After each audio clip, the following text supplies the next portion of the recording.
So muli tayo makakapag-aral ng salita ng Panginoon. And as usual, siguro kilala niyo na po ako pag nagpipreach. So lagi po ako nagsisimula sa isang tanong na alam kong may katugunan. Di ba? Why are tests necessary? Easy to answer naman yung mga question ko, di ba? Ang dali lang ng tanong, ang dali din ng sagot. So di ba sa school, normal yung test, examination. At alam natin na kapag ka may exam, so mayroon pong patutunguhan yung ating future. Pag naipasa mo, salamat. Pag hindi mo naipasa, repeater ka. So gano'n lang naman ang buhay. So, diba, repeater tayo. So, ang point ko po rito, bakit necessary yung test? Mayroong purpose kung bakit. At sa buhay na to, maganda na makita natin ang purpose ng Panginoon, bakit po kinakailangan na dumanas tayo ng mga testing, na dumanas tayo ng mga pagsubok, even temptation. No? So titingnan po natin kung paano tayo ni Lord papaalahanan sa mga salita niya. Okay, there's a title that I'd like you to remember is this, Ellipset. I hope maintindihan niyo yan. Alam niyo ba ito kung anong ibig sabihin yan? That's a test. That's a test for you. Unang-una pa lang, tinetest ko na ang inyo pong kaisipan. Ano ba to si Pastor? Lagong pinapagulo, Pastor, yung aking. Okay, that's about life test. So, binalibaliktad ko lang po yung words para matest ko kung hanggang saan yung ating pong IQ. Sabay ganun no? But I believe nabasa nyo naman kanina yung tatawag na ellipset. So, isang bagay po, kaya ko ginamit itong title na life test. Kasi I believe, lahat ng ginagawa natin sa buhay na to, lahat po, name it, it affects your life. At lahat ng ginagawa natin ay may karampatang or katapat na pagsubok. Lagi pong kalakip yan Pag mayroon tayong ginagawa, mayroon diyang test. Okay? Hindi pwede na hindi natin maranasan yung test. At iba-iba yung atin pong tinatawag na acceptance pag tayo may mga pagsubok. Sino sa inyo nung nag-aaral, ayaw nyo ng examination? Ako lang ba yung ayaw ng examination? Of course, yung iba siguro hindi man lahat. Ako hindi ko naman lahat ayaw. Pero may mga ilang subject na sana wala na lang test. Sana bigyan na lang ni ma'am kami ng, yung tingin lang ba? Tingin. Oh, ito na yung grades mo. Wala na yung test. Test kasi ang hirap kaya mag-test, di ba? Pero may mga bagay din naman sa buhay, gusto natin yung test. Alam ko lahat kayo gusto niyo yung examination.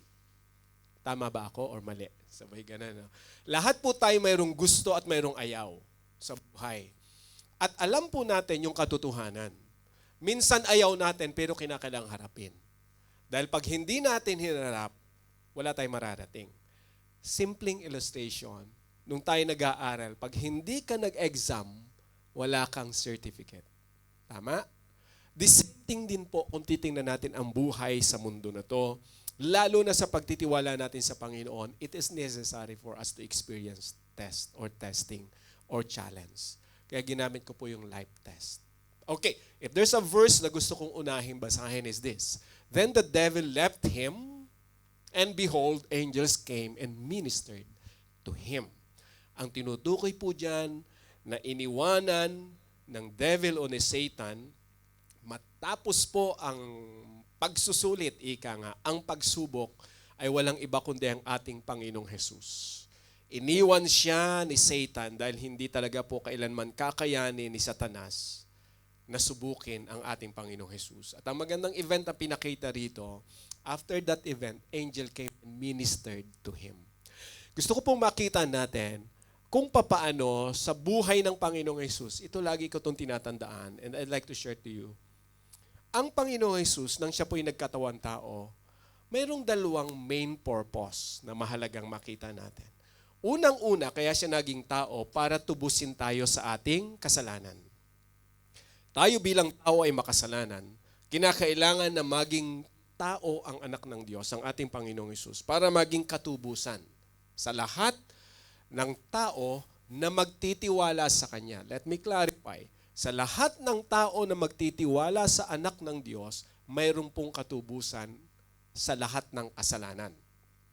But number 2 na gusto ko rin pumatandaan natin is, kaya siya naging tao ay parang magbigay ng magandang example or ehemplo, ika nga. He sets a good example for us. Kaya yung pong pagiging tao niya is 100% human being. Kagaya natin. Ang Panginoong Hesus po ay naging tao para ipakita niya sa lahat ng magtitiwala sa Kanya, anak, nararanasan ko kung ano man ang naranasan mo sa buhay dahil naging tao rin ako. Nagutom, nauhaw, pinersecute, pinahirapan. Ito po yung bagay na gusto ko na makita natin sa ating buhay. Hindi lang tayo iniligtas ng Diyos. Binigyan niya tayo ng halimbawa papaano mamuhay bilang nagtitiwala sa Kanya na siyang nagligtas sa atin. Kaya kung mayroong bagay na gusto kong tandaan nyo, at least for the whole week, we meditate it, ask the Lord, Lord, ano ito sa akin? Bakit kinakailangan malaman ko to? Is this. Challenges remind us that greater things await us. Pag may mga challenges po sa buhay, again, minsan yung ating pananaw is, ano ba yan? Kakasawa na. At doon tayo minsan sumusuko dahil nagsasawa tayo. Talaga namang nakakasawa. Ay sino ba naman ang hindi magsasawa sa problema? Pero ang problema natin ay yung problema natin na grabe yung problema na hindi talaga mawala ang problema. Yun ang problema natin. Hindi mawawala ang problema kahit ikaw ay problema na ikaw ay may problema, at the end of the day, problema talaga yan. Yun yung point dito. Kaya kahit nagsasawa ka sa problema, talagang problema yan. So ang point, wag mo pagsawaan. Kinakailangan harapin mo. Dahil I believe, challenges remind us that greater things await us. Ang point kasi rito, pag nagtiwala ka sa Diyos, do you think bibigyan ka ng Diyos ng isang bagay na hindi ka niya sasamahan? What do you think? Kung ikaw ay isang magulang at gusto mong turuan ang anak mo, disiplinahin ang anak mo, do you think hindi mo siya gagabayan pag nahihirapan na siya? Minsan, nanay na nga or tatay na nga yung umiiyak pagka nakikita niya nahihirapan ng anak, di po ba? Pero kinakailangan minsan, tikisin mo, anak, pag-aralan mo yan dahil pag hindi, kawawa ka rin. Paano kung wala na si nanay? Ganun yung, nasa abroad si nanay. So yung mga anak, pag hindi natuto halimbawa, di ba? Yung mga bagay po na ganito ay katotohanan na dapat nating makita. May purpose ang Panginoon, and I believe there are things. Yung gusto ng Panginoon na maintindihan po natin. Dahil yan po ay naranasan ng Panginoong Jesus, I believe by truth and principle, gusto rin po ng Panginoon na makita natin sa buhay natin kung paano natin ito mararanasan. Okay, let me begin with this question, the background of our text. Verse 1 and verse 2 ng Matthew chapter 4. Then Jesus was led up by the Spirit into the wilderness to be tempted by the devil. And when he had fasted 40 days and 40 nights, afterward he was hungry. So mapapansin natin dito, isang kondisyon bilang tao naranasan ng Panginoon na magutom. Can you imagine, 40 days and 40 nights according to the record ng Bible, nag-fasting ang Panginoon. Now, scientifically speaking, pagdating po sa food and drink, maximum 2 weeks pag ang tao ay walang ininom. Nag-fasting ka, halimbawa, full fasting, walang tubig. 2 weeks maximum, pwede ka na mamatay. Scientifically, study. I-research nyo po kay Google dahil siya lang ang pwedeng magbigay sa atin. Hindi naman siya lang. Marami tayong pwede. Pero nung tinitinan ko to, sabi ko, 40 days, kaya ba to ng tao? Sabi po ng mga scientists, hindi. So pag tinignan natin sa record ng Bible, mayroon 3 tao na naka-experience ng 40 days and 40 nights. Si Moses, si Elijah, and si Jesus sa New Testament. 40 days and 40 nights sila nag-fasting at nabuhay pa sila. Ang record sa Bible po, hindi clarify, yun ba ay full or partial? Pagka full po, no solid food, no liquid. Full. Partial, no solid with liquid, tubig. Walang record sa Bible, pero po, base po sa tradition, pag nag-declare ang isang Jew ng fasting, full fasting yan. Wala sa kanila ng half-half, wala sa kanila ng partial. Always full.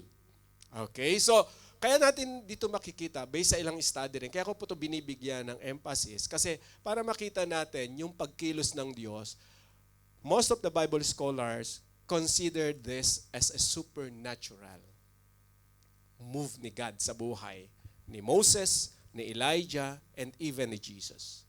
Kaya ang advice ko, wag po nating gayahin ito. Nagpa-fast ka ng 40 days and 40 nights.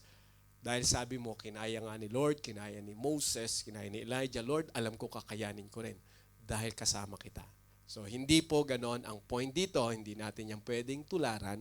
Pwede tayong mag-fast kung okay yung physical body mo. Okay? With advice, yung iba humihingi pa ng advice sa doktor. Pero mahalaga po na malinaw sa atin. Okay. Kaya ko po binigyan ng emphasis yan para makita natin kung paano ang Diyos kumikilos sa buhay ng mga nagtitiwala po sa Kanya. Verse 1, notice the statement ni Matthew. Jesus was led by the Spirit. Pag napansin po nating mabuti, malinaw na kalooban, kagustuhan ng Diyos na ang Panginoong Jesus ay dumanas ng ganitong klase ng temptation. He was led by the Spirit. So sa buhay natin, pag tinignan po natin, pag tayo dumaranas sa mga pagsubok, pag tayo nag-start na magtiwala sa Panginoon, may mga pahihintulutan siya na talagang matitrigger po yung ating pong kaisipan to question Him. Kasi once na nag-start tayo magtiwala sa Lord, tutulungan niya tayo na ma-realize natin anong pagtitiwala dapat tayo mamuhay. Kasi mayroon tayong set of standard, our own standard. Selective tayo bilang tao. Pwede natin kasi sabihin, ito lang yung pagtitiwalaan ko. Ito hindi na. Ito lang yung gagawin ko. Ito hindi na. Pero sa Diyos, hindi po gano'n ang standard niya. Pag nagsimula ang tao magtiwala sa Diyos, tuturuan at tutulungan ng Diyos ang tao na makita yung bagay na nais ng Diyos sa buhay niya. Nag-set si Lord ng example at nilinaw niya sa kanyang mga salita. It was the Holy Spirit who leads us. Whatever man po yung ating haharapin na problema sa buhay, the Spirit of God is there.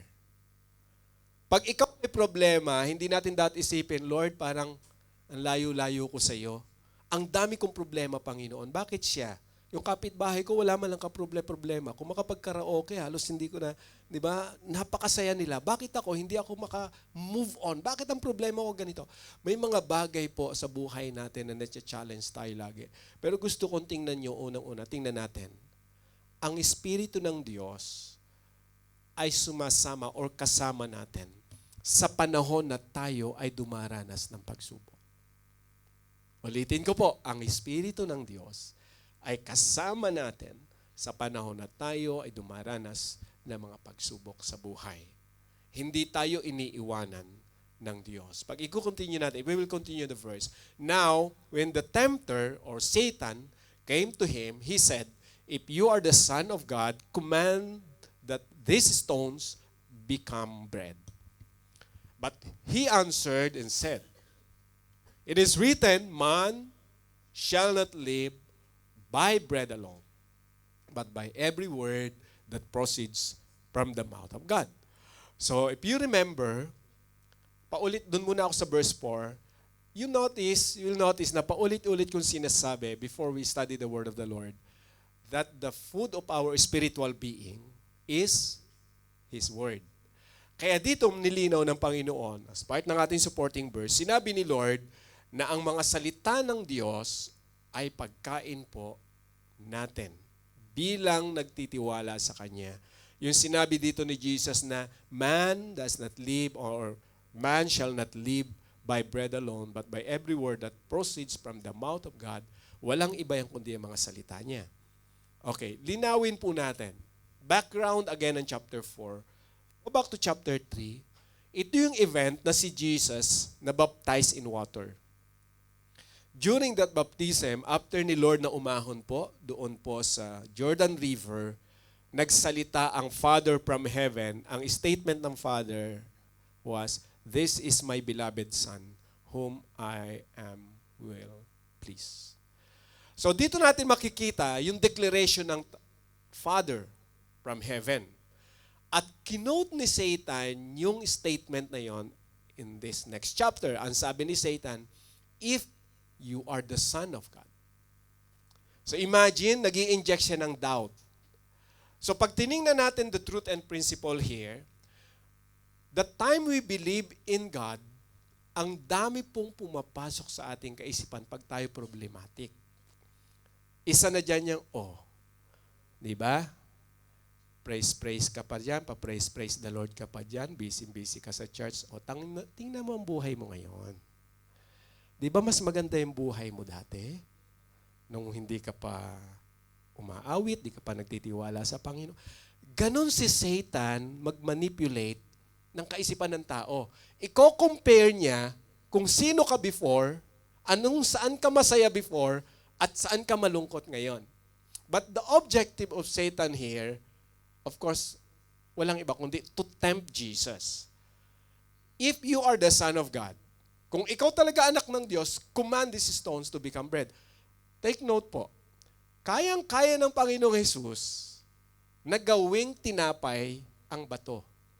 Bakit? Ay tayo nga mula sa dust, naging tao. How much more yung bato na gagawin lang niyang tinapay? Easy lang yun sa Lord. Kaya ni Lord at alam ni Satan na kaya niyo ni Jesus. Kaya lang sabi ni Lord, "Man shall not live by bread alone." Clarify ng Panginoon yung katotohanan na ito na maganda rin itong makita natin sa buhay na ito is the term test of sustainability. Dumarating sa buhay po natin, tinetest tayo kung hanggang saan tayo lalapit magtitiwala sa Lord in times of need. Paano mo masusustain? O unang-una, okay, dalhin natin sa literal or physical need natin. Kaya tayo nagtatrabaho, malinaw naman, to sustain our need, to sustain our families. Di ba? Wala po tayong question doon. Ba't ka nagsisikap? Ba't ka nag-overtime? For your family, for yourself. Para kahit pa paano man lang, makakain tayo sa restaurant na hindi natin magawa before. It's okay. Wala pong problema dyan. But ang question lagi is this: how about our spiritual condition? Who sustains us? So, dito ni Lord binigyan ng importance, a comparison, para makita natin. Ang inaalok ni Satan is physical food. Pero ang sagot ni Lord, hindi lamang sa physical food na bubuhay ang tao, kundi ganon din sa salita ng Panginoon. Ibig sabihin, balanse ang ipinakita ni Lord. Pag tayo nag-start magtiwala sa Panginoon, ipapaunawa sa atin ni God, anak, hindi lang tayo dapat nakafocus sa physical or material thing. Mayroon kang spiritual thing na dapat mong makita. Bakit ni Lord pinaunawa to? Si Satan, pag nag-o-offer, lagi pong material. Example, okay? Halimbawa lang ha, sa trabaho, binigyan ka ng dobleng sweldo. Alam mo, masusustain yung pangailangan mo. Yung bahay mo na 2-story ngayon, magiging 4-story na kasi dodoblehin yung sweldo mo eh. Ganun naman eh. Times 2 mo lang yung, di ba, yung gusto mo mangyari. Kung may sasakyan ka sa Pilipinas na 3, magiging 6. Ganda ng mga... Di ba, ibig sabihin, si Satan, ang temptation, dadalhin ka sa isang kondisyon na para bang masasatisfy ka physically, financially, and probably emotionally. But the point of the Lord, hindi lang yun ang need ng tao. How about spiritual need? Now, dito ngayon papasok yung ating kaisipan na tayo tuturuan ng Panginoon ngayon. No? Anak, ano ngayon ang gusto mong mangyari? Pag may temptation, dudublihin ko yung sweldo mo. Pero sa isang kondisyon, gagawin mo tong bagay na to. Ngayon nakita mo yung pinapagawa, mali by principle, ayaw ng Diyos. Ibig sabihin, may mga pandaraya, may mga panloloko, may mga gagawin kang against sa pananampalataya mo sa Diyos. That's the time, doon papasok ngayon ang spiritual thing na sinasabi ng Panginoon. Igagrab mo ba yung double salary, di ba? And sacrifice your spiritual life na sinasabi ng Panginoon, it is my word that will sustain your spiritual life. Ibig sabihin, babaliwalain mo yung paalala ng Diyos. Babaliwalain mo yung salita ng Panginoon just to satisfy your need at this time. Compromising ang nangyayari. So, ang ginawa po natin, we rely on the provision from other people or from someone without considering the provision of God. Kaya po natin dito, kinakailangan matutunan ang balancing pananaw. Maganda kung tayo po ay magiging doble ang salary dahil nakita ng amo natin maayos ang ating trabaho. Walang condition na ibibigay sa iyo, hindi ka magkakamali, praise God, wala pong kasalanan doon. Pero ang temptation kasi, di ba, kapag ka dumarami yung ating pong tinatanggap, materially, physically, financially, everything, ang temptation ng kaaway na yan. Okay naman na yung buhay mo, di ba? Nasa iyo na lahat. Di ba? May pera ka na. Huwag ka na mag-aksaya pa ng panahon patungkol sa God, patungkol sa mga bagay na yan. Kasi, tamo, nabalitaan mo ba yung isang tao na yon na nagpe-praise the Lord? Tamo, sira na ang ulo ngayon na wala na lahat. Alam niyo yung mga, kung naririnig niyo sa atin, yung mga ganong klase po ng statement, anong nangyari dyan sa buhay niya? No? Mula nung nag-praise the Lord yan, yan, nagkanda. Kaya ikaw, naku, may mga bagay po na ganon. Ang paraan ng kaaway para tayo ay sirain. At ang ating pong kaisipan, instead na magtiwala sa Diyos as our provider, nagtitiwala tayo sa bagay na nagagawa natin sa mundo na to. Example, okay naman ang trabaho ko eh. Wala kang problema. Huwag mo akong istorbohin dito. Diba? Ayos ako rito. Ang amo ko napakabait. Wala akong problema sa amo. Pag doon tayo na-focus, hindi ko sinabing mali. Pero pagka doon ka lang nag-focus at nakalimutan mo ang Diyos na siyang nagbibigay sa iyo ng lahat ng bagay, that's the problem. Kasi pwede po tayong mawala ng employer, pwede tayong umuwi sa Philippines anytime.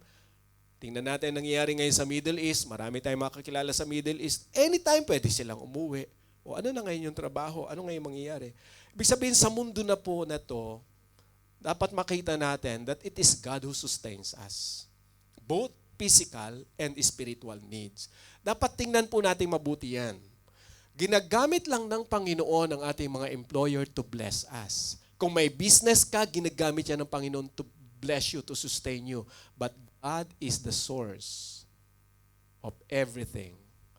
Material, physical, and most especially our spiritual condition.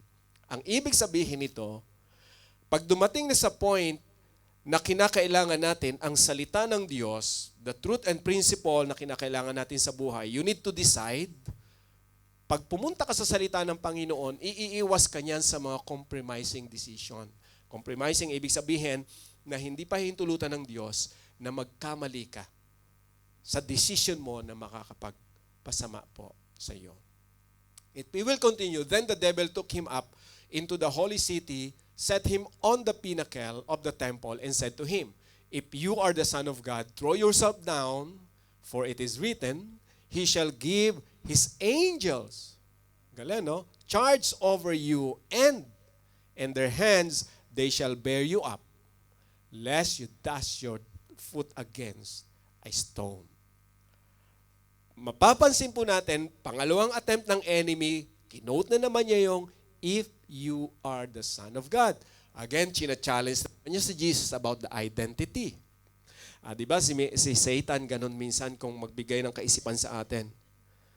Anak ako ng Diyos Pero bakit mas masahol pa yung buhay ko kaysa doon sa kakaibigan ko na hindi man lang marunong sumimba?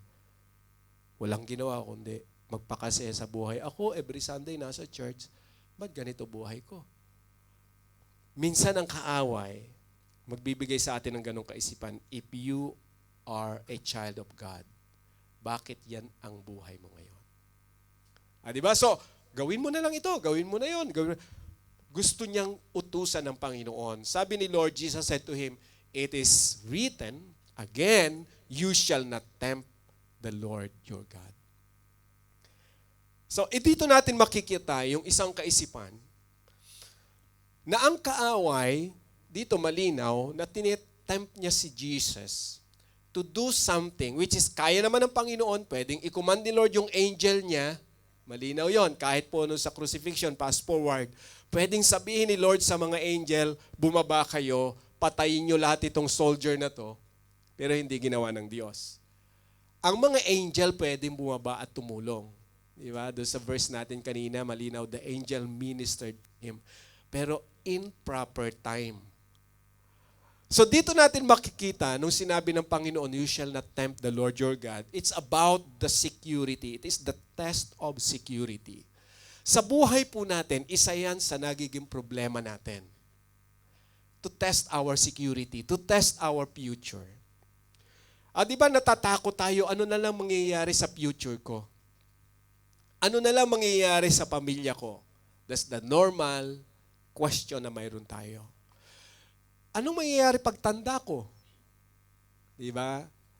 Mayroon naman akong SSS halimbawa. Mayroon naman akong pension. Triple S pa yun SSS, Social Security System. Sabi ganun, ano? Ang point is this, hindi po kasalanan, hindi mali na tayo ay mag-invest sa insurance, sa SSS, everything. Pero ang tanong, doon ba nakafocus yung ating security sa buhay? At to the point na para bang ang nangyayari, pag nagbigay ng temptation ng kaaway sa atin, di ba anak ka ng Panginoon, o bakit hindi mo gawin ito?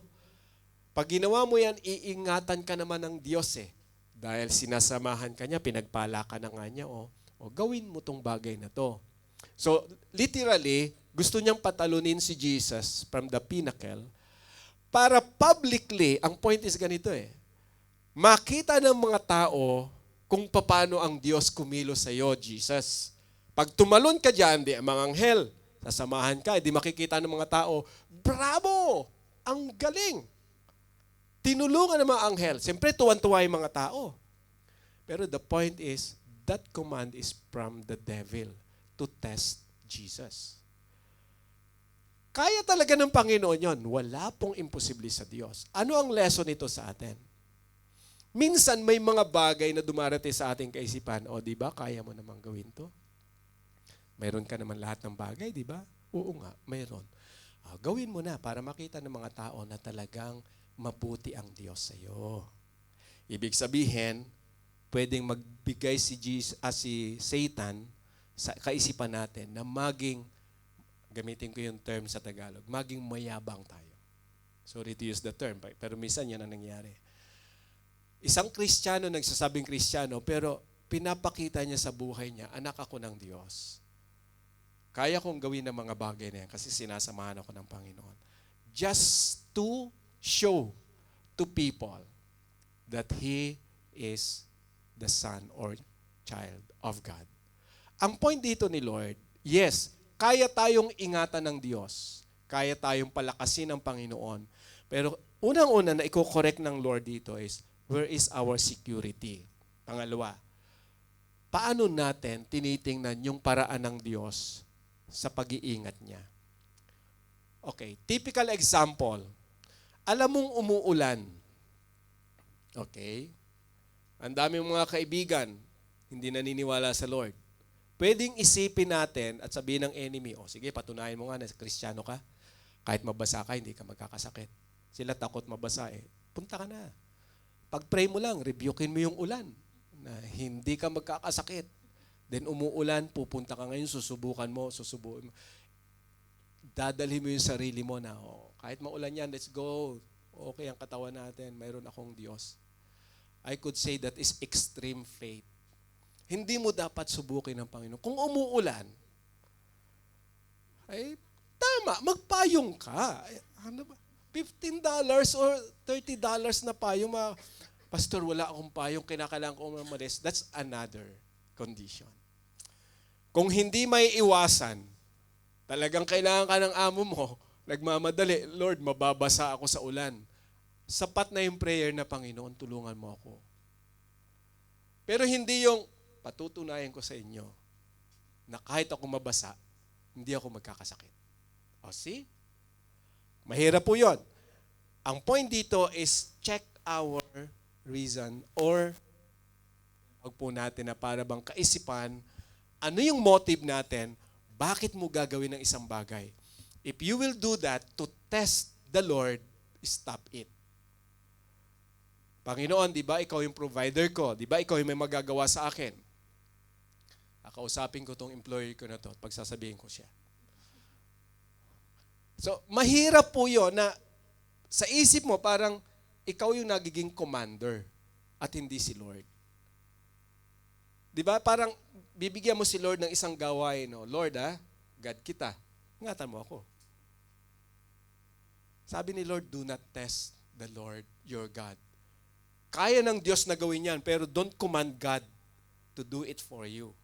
That's the point of the Lord dito. You can request, but don't command Him.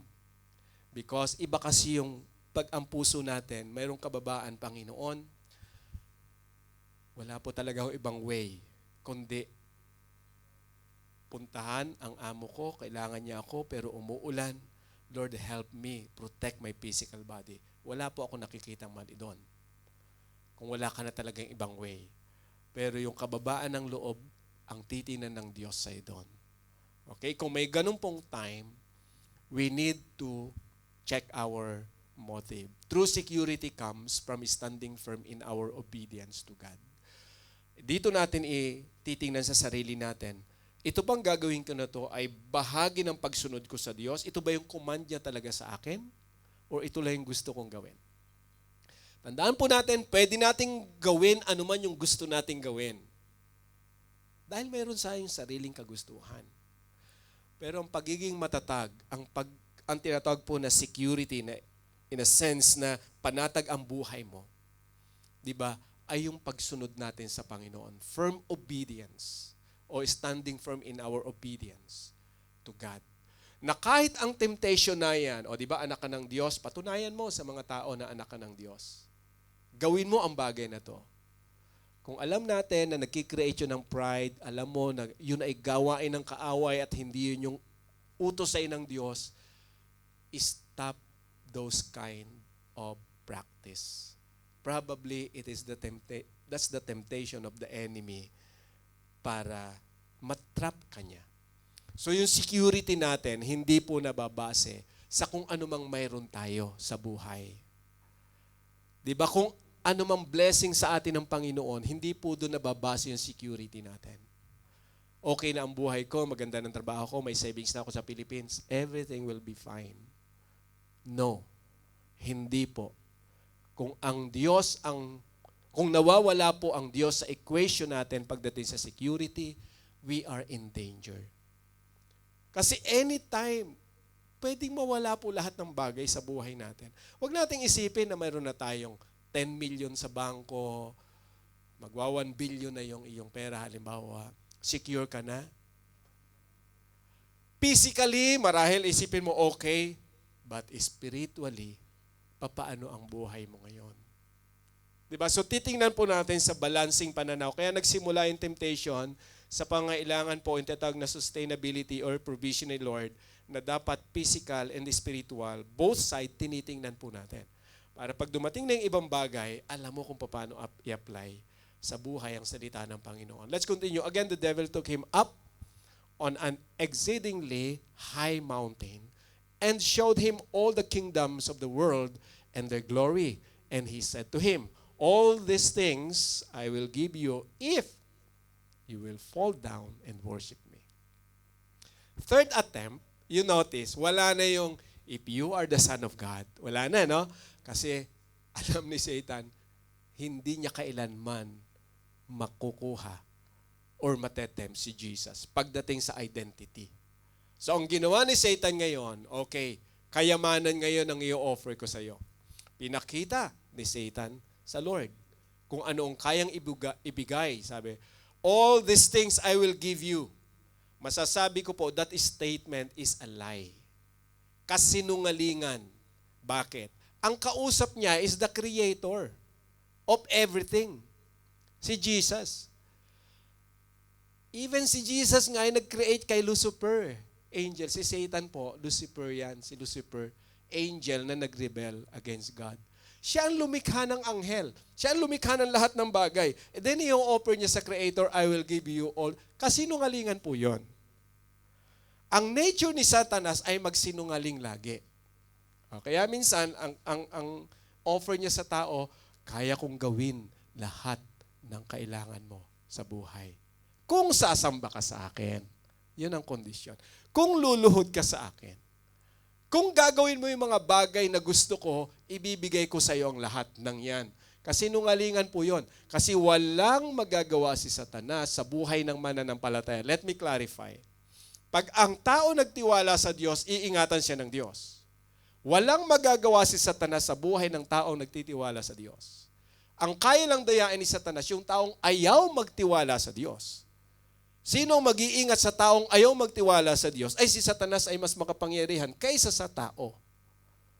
Kaya nangangako siya, I will give you all this. Yun ay magiging totoo sa taong hindi nagtitiwala sa Diyos.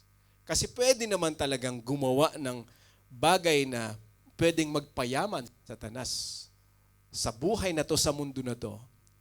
Very typical. Ang pandaraya, halimbawa, panggagancho o anything na lahat ng gagawin ng tao para magkalamal o magpayaman sa pandaraya, panloloko, everything, hindi yan galing sa Diyos. Pero yumayaman siya.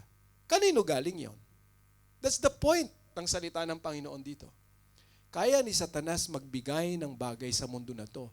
Ang tanong, yung ba ay galing sa Diyos? Ang kondisyon ni Satanas, sasamba ka lang sa akin. That's the condition. Anong sagot ng Panginoon?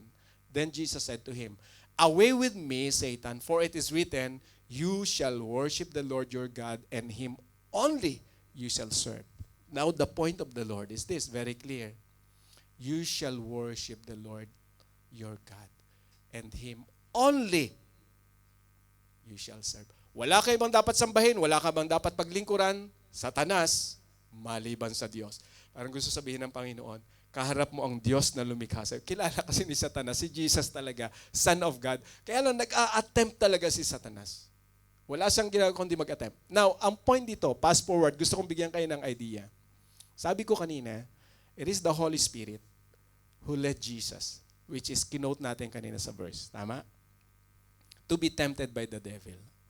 Pag titingnan natin ang lahat, everything is orchestrated by God. Pumapasok yung will ni Satan, di ba? Para hadlangan ano man yung bagay na gustong gawin ng Diyos, ang pagliligtas ng Diyos. Kasi kung halimbawa, bigyan lang po natin ng kondisyon, kung nag-fall si Lord sa temptation, kagaya ng ginawa ni Adam and Eve, ay di tapos na naman yung plano ng salvation. Sino magliligtas sa atin? Kung si Jesus nagkamali, hindi rin siya pwedeng maging sacrificial lamb. Pero malinaw na yon na He is the Son of God at hindi siya matetempt ng enemy. Ang question kasi, bakit pa pumasok si Satan? Di ba? Again, the message is for all who will believe Him. Alam na ni Jesus ang mangyayari. Ang problema kasi natin bilang tao, hindi natin alam. So kinakailangan iparanas ng Diyos yon. Kaya sa buhay natin, pag may nararanasan po tayong problema, di ba Lord, alam mo naman na yung future ko? Alam mo na kung saan ako pupunta, di ba? Alam mo na kung mapupunta ako sa langit o sa impyerno? Sabi ni Lord, yes, alam ko. O di, bahala ka na Panginoon. Yun ang problema mo. Yes, ako ang bahala. Pero alam mo ba yung sinasabi mo na bahala na ako sa iyo? Naiintindihan mo ba sa buhay mo, yung term mo na, bahala ka na Lord sa buhay ko, kung anong gawin mo sa buhay ko? Anong ibig mong sabihin na bahala ka na? Di ba? May mga bagay sa buhay natin na we need to clarify. Ang unang-unang pangungusap dito ng Diyos is the word worship. Pag sinabi po natin, paano natin nasasabi na ang ating pagsamba ay sa Diyos lang? Kasi worship, na mahalaga po ito. Pag pinag-aralan natin, worship is a lifestyle. So, pwede ba nating magagawang sambahin ang pera? Sa paanong paraan? Halimbawa, wala kang pera ngayon. Stress na stress ka kasi wala pa si ma'am, hindi pa nagpapasweldo. So, kailangan magpasweldo muna si ma'am. So, hindi ako gagawa ng isang bagay hanggat wala akong pera. So, yung ba ay worship na? So, paano natin binabalance? Kasi anything, pag titingnan po natin sa salitang worship, anything na ilalagay mo on top, okay? On top, pati si Lord, na-overcome na nung bagay na yon, that is already worship. Pag prioritize mo na isang bagay, at ang Diyos ay nawala doon sa equation mo, doon sa priority mo, that's the term worship. Bakit po? Inuunay mo na yung bagay na yon at wala kang pakialam kung ano man ang mga bagay na plano ng Diyos sa iyo. So sumusunod ka na sa isang kondisyon na gusto mo mangyari sa buhay mo. Ang hindi natin naintindihan, kanino nang gagaling yung mga bagay na naroon sa taas na siyang inuuna mo. Don't tell me na yun ay galing lahat sa iyo. Hindi po. There is a power na hindi natin nakikita na pag nawala na ang Diyos sa equation, ang devil na po ang nangunguna ron. So anything na ginagawa ng tao na wala ang Panginoong Hesus at yun yung inuuna niya is form of worship. We can worship things. We can worship money. Even ourselves. Pwede tayong mag-fall sa pagsamba sa sarili natin. Na sinasabi natin na ako ang bahala sa sarili ko. Walang pakialam ang kahit sino. At pag sinabi mo na even God walang pakialam sa iyo, that is already worshiping yourself. Kaya pag sinabi mo na, ang kailangan ko lang ay pera, wala na akong pakialam kahit kanino. Mayroong Diyos na wala rin akong pakialam. Doon na po yung pagsamba. Kaya sinabi ni Satan dito, if you will worship me, I will give you everything. Sabi ni Lord, you shall worship the Lord your God and Him only. Wala kang ibang dapat sambahin, kundi ako. Ang Diyos lang. Kaya dito po natin makikita kung paano si Lord nagpapakilala the test of sovereignty. Sino ang pinakamakapangyarihan sa buhay po natin? Pagka sinabi natin na tayo may authority and sovereign, or sovereignty sa sarili natin, meaning we fall into this kind of test. Pag sinabi mo na akong bahala sa sarili ko, ako ang mas may kapangyarihan, kaya kong i-manage ang sarili ko, that's the problem now. Kaya si Lord dito, pinaunawa niya, nung tinest ni Satan yung sovereignty ng Panginoong Hesus, pinaunawa ni Lord kay Satan, ako ang Diyos, Satan. Dapat sa akin ka sasamba. Huwag mo akong utusan na sumamba sa iyo. Ang message niyan po ay sa bawat isa na magtitiwala sa Panginoon. Kasi alam na ni Jesus na siya talaga ay Diyos na dapat sambahin. Pero hindi po natin alam kung sino si Jesus sa buhay natin. Kaya every time we come to Jesus, dapat matandaan natin, Jesus is sovereign. He has the full authority over me, not Satan. Ay sabi ni Satan, di ba? Magkano ang kinikita mo dyan? 5,000 Hong Kong. Maliit. Gagawin kong 15. Ibibigay ko sa iyo lahat ng to. In one condition, ito ang gagawin mo. Ito ang, dapat mayroon tayong agreement. So, pabayaan mo na muna yung church. Total, ligtas ka naman Ano ba naman po problemahin po? Ligtas ka na Huwag ka na mag-church. Huwag mo nang basta't kumita ka lang ng ganito. That's the condition. If you will bow to me, if you will worship me, I will give you everything. Minsan sa ating pong konteksto, ganun si Satan mangusap. I-offer niya lahat ng pwede nating tanggapin. And possible naman po yon. Kaya lang kapalit, sino yung nagro-rule sa buhay natin? Si God pa ba? Si Jesus pa ba? Or mga bagay sa mundo na to na pinagmumulan? Or marahil mismong ang kaaway, unknowingly, ang kaaway ang siyang nagagawa po nating sundin. Kaya the temptation is not to deny God openly. but to dethrone him quietly. Minsan mag-ingat po tayo. Sa Bible, malinaw na ang pinakang tuso sa lahat ng tuso ay si Satanas.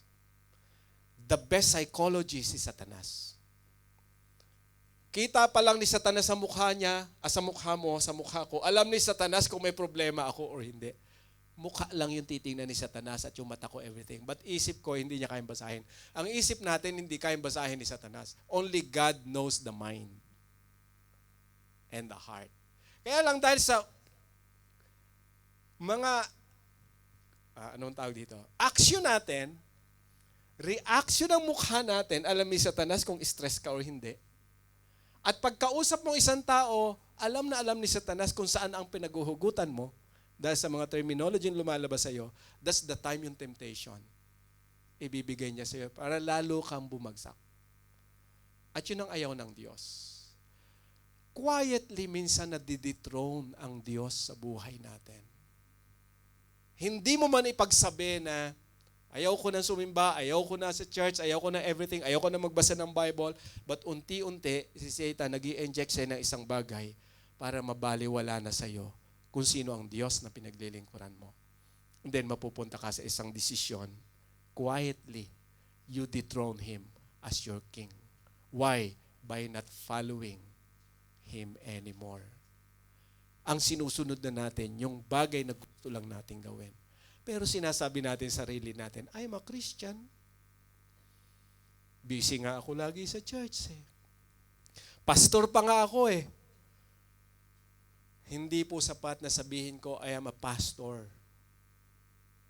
Hindi sapat na sabihin ko, I know the Word of God. Nakikita ng Diyos ang puso at isip ko kung siya ba talaga yung number one sa buhay ko. Kung hindi ko ba siya ipagpapalit kahit anong kayamanan o kahit kanino man sa mundo, hindi ko ba i-dethrone? Kaya ko ba na mapanatili na ang Panginoong Hesus lang talaga yung Lord and King sa buhay ko kahit anong kapalit? Only God knows . Individual po ito . Kahit ako as pastor, hindi ko alam kung ano yung nasa puso po ng bawat isa. Kahit mga leaders na kami, di ba, workers na tayo, may kanya-kanya tayong pinagdaraanan. Pero ang kagandahan sa salita ng Diyos, malinaw po . It is very clear. Kaya yung tanong ko kanina, why are tests necessary? Para ipakilala sa atin ng Diyos kung sino tayo, we need to undergo ng testing. Hindi po para malaman niya, alam na niya kung anong mangyayari sa atin.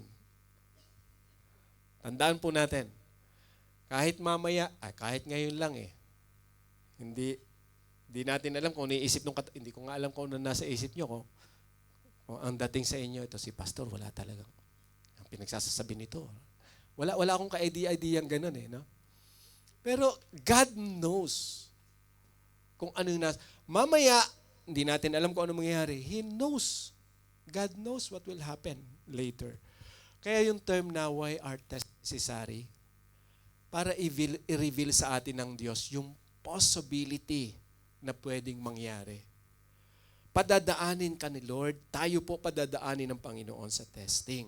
Para kausapin tayo ng Diyos, anak, pag itong ginawa mo, ito yung posibleng mangyari sa'yo.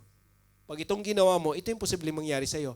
Malalaman natin yan through testing. Kung walang testing, walang examination, paano mo malalaman na 95 ka?